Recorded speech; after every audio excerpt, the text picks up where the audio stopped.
ये जो वैसे हो रहा है वर्ल्ड ऑर्डर में, जैसे कि रशिया यूक्रेन वॉर, इजराइल और हमास, सीरिया पे अटैक और भी बहुत कुछ, इन सब एक्शन में एक तरह से तेजी आई है। जैसे कि वो चाहते कि ये जल्द से जल्द सब कुछ हम निपटा दे और इन वॉर को खत्म कर दे। और आपको पता है क्यों? America newly selected president Donald Trump के कारण। अमेरिका एक ग्लोबल सुपर पावर कंट्री है। दुनिया में कहीं पे भी तख्ता पलट हो, कोई भी नया प्रेसिडेंट चुन के आ जाए, इतना फर्क नहीं पड़ता वर्ल्ड ऑर्डर को जितना अमेरिका के प्रेसिडेंट चेंज हो जाने से पड़ता है। डोनाल्ड ट्रम्प इलेक्टेड हो जाने के बाद बहुत से कंट्रीज ने अपना स्टैंड चेंज कर दिया है, अपनी नीति और डायरेक्शन और एक्शन को चेंज कर दी है।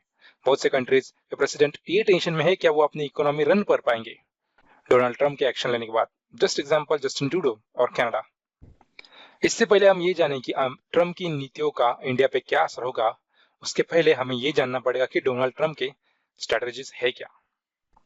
इसके आइडिया हमें उनके और उनके पार्टी के थॉट प्रोसेस में दिखाई देगा, और वो है कंजर्वेटिव, जिसके वैल्यूज है लॉयल्टी, अथॉरिटी एंड सेनेसिटी। और इस वैल्यूज के साथ एंड अमेरिका का इंटरेस्ट के हिसाब से ही वो एक्शन लेंगे।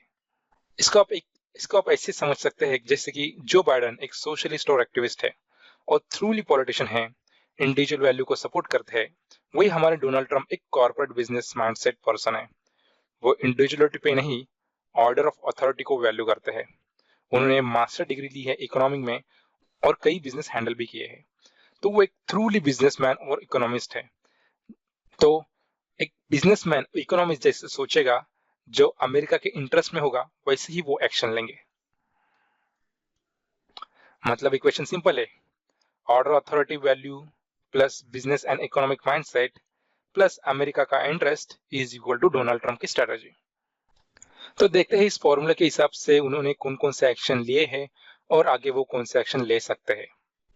डोनाल्ड ट्रम्प जो एक्शन लेने वाले हैं वो ना सिर्फ अमेरिका में चेंज लाएगा, जबकि उसका इफेक्ट इंडिया पे भी होगा। वो है नो मोर माइग्रेशन और लेस माइग्रेशन। इसमें उन्होंने स्पेशली डिसाइड किया है कि ये जो American citizenship by birth law है उसको रिमूव कर देंगे। एक ओके, अगर आप जानते नहीं ये क्या लॉ है तो मैं आपको समझाता हूँ एक एग्जाम्पल से। अगर एक परिवार में जो मॉम एंड डैड्स मतलब जो पेरेंट्स है उनके पास वो अमेरिका के सिटीजन नहीं है, बट अगर उनका बेबी अमेरिका में पैदा होता है तो उसको ऑटोमेटिकली अमेरिका की सिटीजनशिप मिल जाती है, और इस लॉ के हिसाब से वो बेबी अमेरिकन हो जाता है।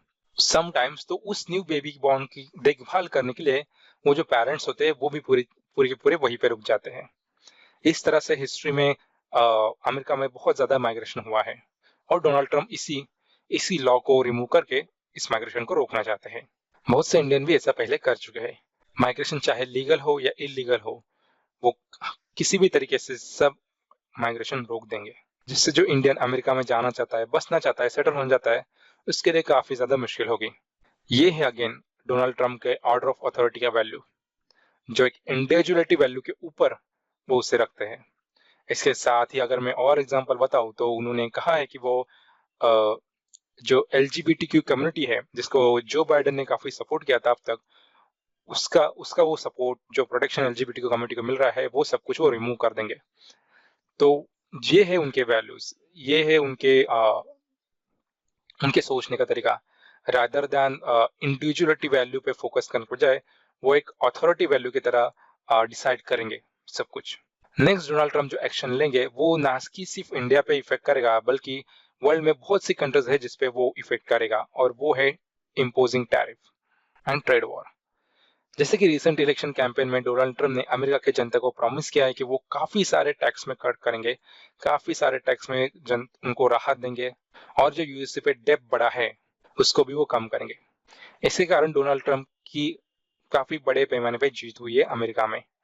तो देखते हैं आखिर वो करेंगे कैसे। ये सब कुछ करने के लिए वो लगाएंगे tariffs on goods American market में आते हैं सेल के लिए कहीं और कंट्रीज से। जैसे कि मैंने पहले भी वीडियो में कहा है, बहुत सी कंट्रीज है वर्ल्ड में जो अमेरिका के साथ सरप्लस ट्रेड एंजॉय करते हैं, जैसे चाइना, मैक्सिको, कनाडा और भी जैसे ब्रिक्स कंट्रीज लाइक इंडिया है। इस सरप्लस ट्रेड के कारण अमेरिकन से डॉलर बाहर जाता है और अमेरिका को लॉस होता है। इस चीज का तोड़ निकालने के लिए ये जो ट्रेड हो रहा है उसके ऊपर वो टैरिफ लगाएंगे। रिसेंट इंटरव्यू में उन्होंने कहा है कि 25 से 30% टैरिफ वो लगाएंगे कनाडा, मैक्सिको और चाइना पे, जिससे अमेरिका को प्रॉफिट हो सके। वैसे इसके अपोजिट में चाइना ने भी ये सोचा है कि वो भी गुड्स अमेरिका को नहीं बेचेंगे, या फिर अमेरिका से जो गुड्स चाइना में इंपोर्ट होते हैं उस पर टैरिफ लगाएंगे। इसके कारण इन दोनों कंट्रीज में ट्रेड वॉर भी चालू हो सकती है। उन्होंने ये तक धमकी दी है पूरे वर्ल्ड को, अगर कोई भी कंट्री डी डॉलराइज करती है, किसी और करेंसी को सपोर्ट करती है ग्लोबल मार्केट में, तो उस कंट्री पे अमेरिका के मार्केट के दरवाजे हमेशा के लिए बंद करेगा। इससे हमें डोनाल्ड ट्रंप के फॉर्मूले का सेकंड पार्ट मालूम पड़ता है, वो एक बिजनेसमैन इकोनॉमिक्स माइंडसेट है, और उनके आगे के एक्शन भी इसी के अराउंड रहेंगे। नेक्स्ट जो डोनाल्ड ट्रंप एक्शन लेंगे वो अमेरिका का स्टैंड पूरी तरह से चेंज कर देगा वर्ल्ड पॉलिटिक्स में। डोनाल्ड ट्रंप अमेरिका बस ऐसे ही एक प्रेसिडेंट है जिनके रशिया के व्लादिमीर पुतिन के साथ काफी अच्छे रिलेशनशिप है। वो कई बार इंटरव्यू में बोल चुके हैं कि वो व्लादिमीर पुतिन के अच्छे फ्रेंड है। तो ये चीज पूरे ग्लोबल समीकरण को चेंज कर देती है। जहां अब तक अमेरिका जो बाइडेन के टाइम कनाडा और यूरोपियन यूनियन को मतलब नेटो को सपोर्ट कर रहा था और रशिया को विलन बना के उनके खिलाफ वॉर कर रहा था, और मिडल ईस्ट में ईरान और चाइना को इग्नोर कर रहा था, जैसे ही डोनाल्ड ट्रंप आएंगे पावर में, सबसे पहले वो इस यूक्रेन रशिया वॉर में कोई भी पार्टिसिपेट नहीं करेंगे, और जो एड जा रही है यूएसए से वो भी उसे रोक देंगे। अगर नेटो चाहता है कि वो इस वॉर को कंटिन्यू करे तो उनको अपने दम पर रशिया के साथ लड़ना पड़ेगा, अमेरिका इसमें कोई हेल्प नहीं करेगा।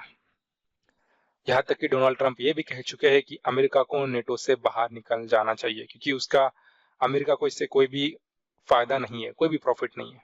और डोनाल्ड ट्रंप उनके टाइम में फोकस करेंगे चाइना ईरान पे, जो इंडो पैसिफिक ओशन है उस पे, जहां वो चाइना से ट्रेड वॉर करेंगे और इंडो पैसिफिक ओशन में इंडिया के साथ मिलकर चाइना पे नजर रखेंगे। एक और उन्होंने ग्लोबल स्टैंड चेंज करने जैसे कमेंट्स किया है, वो ये है कि डोनाल्ड ट्रंप ने कहा है कि हम कनाडा और मेक्सिको को इतना कैश फ्लो देते हैं $100 बिलियन का, जो सरप्लस ट्रेड एंजॉय करते हैं उसके हिसाब से, तो शायद कनाडा और मेक्सिको पे वो दबाव बना सके ताकि वो कनाडा को 51st स्टेट ऑफ अमेरिका का बना सके और मेक्सिको को 52 स्टेट ऑफ अमेरिका का। इससे पूरा ग्लोबल पॉलिटिक्स चेंज हो जाएगा। और ये इस फॉर्मूले का थर्ड पार्ट दिखाता है, वो है अमेरिका का इंटरेस्ट। अब इसी फॉर्मूले के अंदर वो अपने नेक्स्ट कई एक्शन लेंगे, जिसके बारे में हम अभी प्रेडिक्ट करना काफी मुश्किल है, बट देखते हैं क्या है। तो जो एक्शन वो अब तक ले चुके हैं और जो एक्शन वो आगे लेंगे उसके हिसाब से इन ऑर्डर ऑफ अथॉरिटी में वो एक्शन लेंगे, जैसे कि लीगल और इलीगल माइग्रेशन को रोक देंगे। दूसरा एक्शन वो लेंगे कि वो जो बर्थ राइट सिटीजनशिप है उसको भी रिमूव कर देंगे। और थर्ड एक्शन वो लेंगे जो एलजीबीटी कम्युनिटी को सपोर्ट कर रहे हैं उसको रिमूव कर देंगे। जो in business and economics mindset है इस फॉर्मूले के अंदर वो एक्शन लेंगे अगेंस्ट द डी डॉलराइजेशन। वो काफी सारे टैरिफ इंपोज करेंगे मल्टीपल कंट्रीज पे, जो भी सरप्लस ट्रेड एंजॉय करती है अमेरिका के साथ, जैसे मेक्सिको, कनाडा, चाइना और भी बहुत, और वो शायद चाइना के साथ ट्रेड वॉर चालू कर सकते हैं। थर्ड जो है अमेरिका का इंटरेस्ट, जिससे कि वो उनका ग्लोबल जो पॉलिटिकल स्टैंड है ग्लोबल में वो चेंज कर देंगे, तो शायद से अमेरिका नेटो से पुल आउट हो सकता है इस डोनाल्ड ट्रंप के टाइम में, और वो एक्शन और सैंक्शन ले सकते हैं अगेंस्ट ईरान पे। और जैसे कि मैंने कहा था कि वो शायद से कनाडा को 51st स्टेट बनाने का ट्राई करेंगे अमेरिका का। वैसे इसमें और भी है, जैसे कि वो इजराइल को फुल सपोर्ट देंगे, जो भी वो गाजा में कर रहा है उसके लिए वो सपोर्ट देंगे, या फिर उस चीज को टोटली इग्नोर कर देंगे। तो ऐसे बहुत से एक्शंस है, ऐसे बहुत से स्ट्रेटजीज है, ऐसे बहुत से चेंज है जो डोनाल्ड ट्रंप के टाइम में होंगे, और इसको प्रेडिक्ट कर पाना काफी मुश्किल है। बट हाँ, इससे इंडिया पे क्या इफेक्ट होगा, इससे इंडिया को क्या फायदा होगा या फिर क्या नुकसान होगा, इसके बारे में हम अगले वीडियो में बात करेंगे। तब तक के लिए आप लाइक करें, कमेंट करें और सब्सक्राइब करना ना भूलें।